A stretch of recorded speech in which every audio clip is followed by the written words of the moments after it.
मियां आतिफ मतियाना साहब प्लीज। बिस्मिल्लाहिर्रहमानिर्रहीम। तशरीफ रखें आप। शुक्रिया जनाब मियां साहब, आप स्पीकर। तशरीफ रखें प्लीज। जनाब स्पीकर, सबसे पहले मैं बजट 2023-24 के हवाले से कुछ गुजारिशात करूंगा। जनाब स्पीकर, 4,480 अरब 70 करोड़ रुपए का बजट पेश किया गया, जिसमें 655 अरब रुपए तरक्याती प्रोग्राम सूबा पंजाब के लिए रखे गए और 627 अरब रुपए मकामी हुकूमतों के लिए रखे गए। इसके अलावा कई मुद्दात में ब्लॉक एलोकेशंस भी की गई, जिसकी वजाहत इस असम्बली में नहीं की गई। हमें नहीं बताया गया कि वो रकम किस मद में रखी गई है। जनाब स्पीकर, मैं ये गुजारिश करूंगा मिनिस्टर साहब से कि अगर ब्लॉक एलोकेशन रख के ही हमसे ये बजट पास करवाना था तो कम से कम हमें ये वाज़िया कर देते कि इस बजट के अंदर हमारे ज़िले का क्या हक़ है या बाकी जनूबी पंजाब और देही इलाकों के ज़िलों को क्या हक़ दिया गया, उसकी वजाहत कर दें ताकि हमें पता चल जाए। जनाब स्पीकर, मैं नहीं समझता कि यहाँ पे वसाइल की मुनसिफाना तकसीम की जा रही है। मुझे लग रहा है कि हमारे हक़ पे डाका मारा जा रहा है और इंशाअल्लाह हम ये डाका नहीं मारने देंगे और हम अपने ज़िले का और अपने हलकों के हक़ यहाँ से लेके जाएंगे।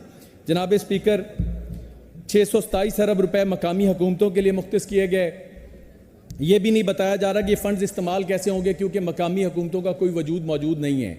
और मौजूदा अवामी रद्दमल देखते हुए मैं ये यकीन से कह सकता हूँ कि ये हुकूमत अवाम में जाके बल्दियाती इलेक्शन नहीं करवा सकती और मुझे पूरा यकीन है कि बल्दियाती इलेक्शन नहीं होंगे और ये फ़ंड्स का सही इस्तेमाल भी नहीं किया जाएगा। जनाब स्पीकर, इस बजट में ब्यूरोक्रेसी की बहुत तारीफ़ें की गई।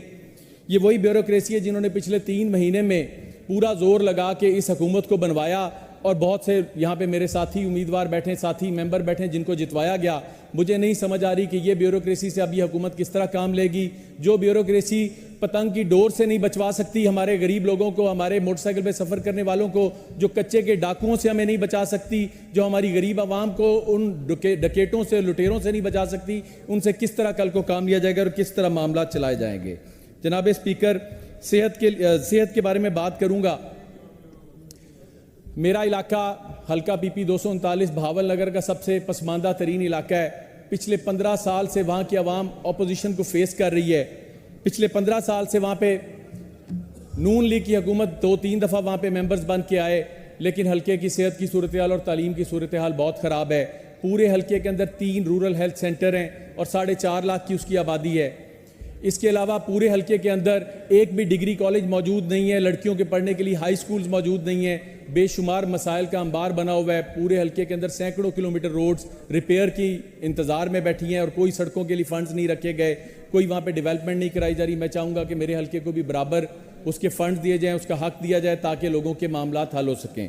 जनाब स्पीकर, 9 मई के हवाले से गुजारिश करूँगा कि 9 मई के आड़ में ये धांधली ज़दा इलेक्शन कराया गया और इस 9 मई के आड़ में मेरे जमात के बहुत सारे मेरे लीडरान, बहुत सारे मेरे उम्मीदवारान को ज़बरदस्ती दूसरी जमातों में शामिल किया गया।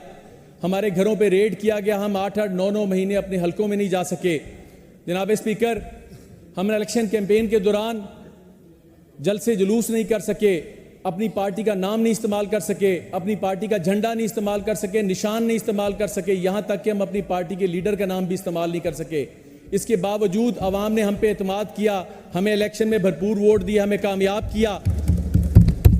इलेक्शन जीतने के बाद 8 फरवरी से लेकर अगले 2 दिन तक हम RO ऑफिस में भूखे प्यासे बैठे रहे, हज़ारों लोगों के साथ अपना हक लेने के लिए, अपना रिजल्ट लेने के लिए। और अब अगर अल्लाह ताला ने हमें जिता के अवाम के वोटों से हमें यहाँ पे पहुँचा दिया है और मैं ये समझता हूँ कि हम बहुत अच्छा किरदार अदा कर रहे हैं और जमहूरियत को चलाने के लिए हम इससे बेहतर किरदार नहीं अदा कर सकते जो आज यहाँ बैठ के हम अपना किरदार अदा कर रहे हैं। जनाब स्पीकर, मेरे लीडर इमरान खान साहब, उनकी अहलियाँ शाह महमूद कुरैशी साहब, दीगर तमाम लीडरान और बहुत ज़्यादा तादाद में मेरे पार्टी के वर्कर्स, ख़वातीन, नौजवान जो इस वक्त जेलों में हैं, उनकी आज़ादी के लिए, उनको इंसाफ दिलाने के लिए हम अपनी आवाज़ उठा रहे हैं। मैं आपसे भी गुजारिश करता हूं कि आप इसमें हमारा साथ दें और हमारे वर्कर्स को, हमारे लीडरान को इंसाफ दिलवाएं। और इंशाअल्लाह ताला अगर हमें यहाँ से इंसाफ ना मिला तो मैं आपसे वादा करता हूँ कि हम ये तहरीक सड़कों पर लेके जाएंगे और उसको जुलूसों की शक्ल में, एहतजाजों की शक्ल में लेके जाएंगे और इंशाअल्लाह अपने लीडरान और अपने वर्कर्स के लिए पूरा इंसाफ हासिल करेंगे। शुक्रिया सर, मेहरबानी। बहुत शुक्रिया।